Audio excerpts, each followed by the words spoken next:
آپ گردن پہ کیا چیز ایسی موٹی لپیٹیں, ذرا سا بھی گیپ ہوا تو وہ تو اتنی باریک ڈور ہے کہ اگر یہاں پہ کوئی چیز پہن بھی لے تو وہ ہیلمٹ اور اس چیز کے درمیان سے بھی وہاں پہ پہنچے گی. اس کا تو کوئی علاج نہیں ہے, سوائے اس کے کہ ہمارے پڑوسی ملک انڈیا کے اندر تو وہاں پر ٹریفک پولیس والے تو خود اس طرح کی اسٹرپس بانٹ رہے ہوتے ہیں جو موٹر بائک کے اوپر آگے لگا دی جاتی ہے یوں کر کے, یعنی انسان بیٹھا ہوا ہے تو اس کے سر سے اوپر ایک یو شیپ کی ایک اسٹرپ لوہے کی, اور دونوں طرف سے جس جگہ پہ شیشہ لگا ہوتا ہے وہاں پہ اسے وہ ایڈجسٹ کر دیتے ہیں ساتھ, تاکہ سامنے سے اگر کوئی ڈور آئے تو پہلے اس کے ساتھ ٹکرائے. لیکن یہ بھی اتنی پرفیکٹ نہیں ہے کیونکہ یہ تو صرف اس ڈور کو روکے گی جو سامنے سے آ رہی ہے. اگر بائی چانس ایگزیکٹ اسی وقت میں آپ اور اس کے درمیان اوپر سے ڈور آ گئی تو پھر بھی آپ کی گردن کٹ گئی. اگر سامنے سے آ رہی ہے پھر تو آپ بچ سکتے ہیں اس سے.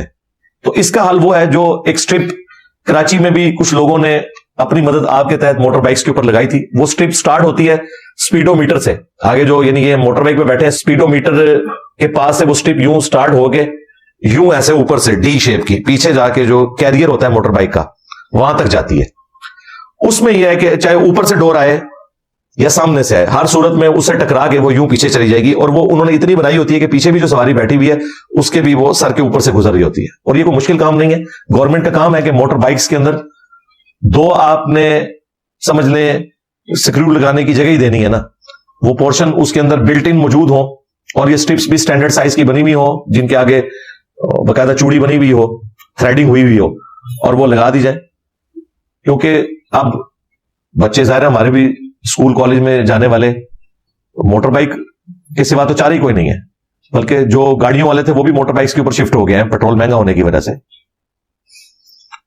اور مستقبل میں تو مجھے نظر آ رہا ہے کہ یہ معاملہ اور بڑھے گا موٹر بائکس والا. تو ایٹ لیسٹ اپنی کوئی سیفٹی اس حوالے سے کی جائے. میں نے تو باقاعدہ یہ جب رات کو ویڈیو دیکھی ہے تو میں نے تو بچوں کو بلا کے کہا, میں نے کہا بھائی کچھ عرصے کے لیے تو موٹر بائک کو تو سائڈ پہ کرو, یہ اپنے جو چھوٹے موٹے معاملات ہیں ان کو پیدل کیا کرو, ویسے بھی صحت کے لیے اچھی چیز ہے.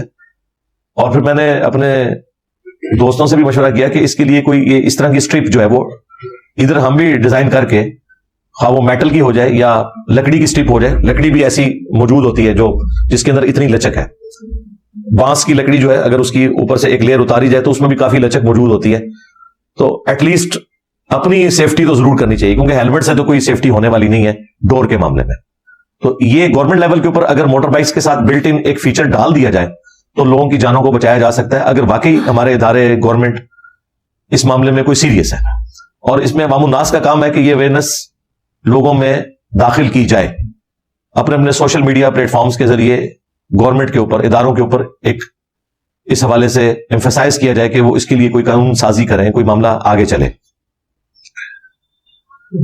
علمی پوائنٹ نمبر 10 آخری, وہ بھی ماں باپ سے متعلق ہے کہ بچوں کی جو پاکٹ منی ہے نا, یہ جو ان لمیٹڈ کی ہوئی ہے اور پرس بھی اوپن چھوڑا ہوتا ہے ماؤں نے, جتنے مرضی وہ پیسے نکالیں اور جہاں مرضی جا کے خرچ کریں. ہاں وہ اب جا کے وہ شیشہ پینا شروع کر دیں, سگریٹ پئیں, کوئی نشہ کریں, جا کے پتنگیں خریدیں, یہ معاملہ نہیں ہونا چاہیے. تمام ماں باپ کو پتا ہے کہ ان کے بچوں کا خرچہ کتنا ہے روزانہ کا, کیا انہوں نے زیادہ سے زیادہ کوئی چپس مارکیٹ سے خریدنے ہوں گے, کوئی کولڈ ڈرنک لینا ہوگا, کوئی جوس پینا ہوگا, اس سے زیادہ خرچہ دینا ہی نہیں چاہیے بچوں کے ہاتھ میں. نہ ان کی اپروچ میں ایسی چیز ہونی چاہیے کہ وہ اس طریقے سے جہاں چاہیں جتنا مرضی خرچ کرنا شروع کر دیں. تو بچوں کی پاکٹ منی کے اوپر ایسی کٹ لگنی چاہیے کہ صرف جو ان کی ضرورت کی چیزیں ہیں وہ خرید سکیں. جیسے ہی ضرورت سے ہٹ کے کوئی انہوں نے بڑا خرچہ کرنا ہے تو اس کے لیے جس طرح گورنمنٹ بھی ایک اسپیشل وہ اپروول لیتی ہے نا پارلیمنٹ سے کہ یہ ہم نے خرچہ کرنا ہے تو بجٹ جو ایلوکیٹ ہمیں کر دیا جائے. اس طرح ماں باپ کا بھی کام ہے کہ بچوں کی ایکٹیویٹیز کے اوپر بھی نظر رکھیں اور ان کے لیے اوپن یہ مال و دولت کی ریل پیل نہ کریں, ورنہ آپ کے بچے خراب ہوں گے. وہ نشے میں بھی پڑھ سکتے ہیں اور وہ اس قسم کی ایکٹیویٹیز میں بھی پڑھ سکتے ہیں. اور موٹر بائکس جنہوں نے اپنے بچوں کو لے کے دی ہوئی ہیں ان کی ایکٹیویٹیز کے اوپر بھی نظر رکھیں. جو بچے ویلنگ کرتے ہیں, اوور سپیڈنگ کرتے ہیں, خود تو مرتے ہی ہیں, ان معصوم لوگوں کی جانیں بھی لے جاتے ہیں. یہ اکثر آپ نے کئی ایک ویڈیوز کے اندر دیکھا ہے, کوئی بیچارہ غریب آدمی 2-3 بچے ٹینکی پہ بٹھا کے اپنی بیوی کو پیچھے بٹھا کے جا رہا ہے اور سامنے سے 2 باش قسم کے نوجوان جو ہے وہ ریس لگاتے ہوئے آ رہے ہیں تو آگے سیدھا ٹھوک دیتے ہیں. خود تو تم نے حرام موت مرنا ہے, لوگوں کی جانیں کیوں چھینتے ہو. اس میں بھی بڑے مجرم ماں باپ بھی ہوتے ہیں جنہوں نے بچوں کو اتنی کھلی چھٹی دی بھی ہوتی ہے کہ وہ اس طرح کی موٹر بائکس لے کے اڑتے پھر رہے ہیں یوم آزادی کے موقع کے اوپر یا عید کے موقع کے اوپر. مختلف مواقع کے اوپر آپ کو یہ چیزیں نظر آتی ہیں. اداروں کا تو اپنی جگہ کام ہے, ماں باپ کا بھی کام ہے کہ ان کے بچے کیا کر رہے ہیں. یہ تو ان ماں باپ سے پوچھیں کہ جن کی اولاد چھن جاتی ہے اس طرح کے حادثات کے انجام کے طور پر, قبر تک ان کا یہ غم کبھی بھی ہلکا نہیں ہو سکتا. اللہ نہ کرے کہ کوئی اس تکلیف سے گزرے. تو یہ چند ایک گزارشات تھی جو میں نے اس حوالے سے رکھنی تھی.